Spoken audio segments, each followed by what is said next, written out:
Introduction to Nixon Shock. Imagine sitting in your living room on a quiet Sunday evening in 1971.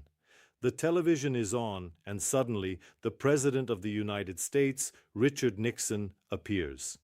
His tone is serious, almost tense. He announces something that sounds temporary, almost harmless at first. The United States is closing the gold window. But what does that actually mean?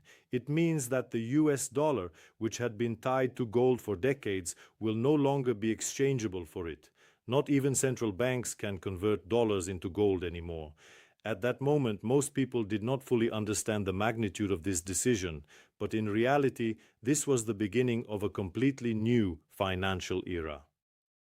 System changes. Along with closing the gold window, Nixon introduced several additional measures. He imposed a 10% import surcharge to protect American industries from foreign competition. At the same time, he froze wages and prices for 90 days in an attempt to control inflation. These actions were presented as temporary solutions to stabilize the economy. However, what is important to understand is that this moment marked the end of the gold-backed monetary system. The dollar was no longer anchored to a physical asset.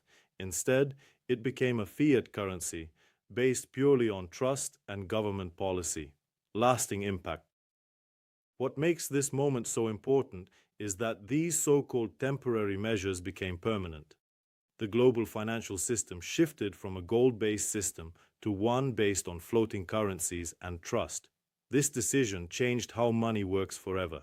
It allowed governments more flexibility, but also introduced new risks, especially inflation.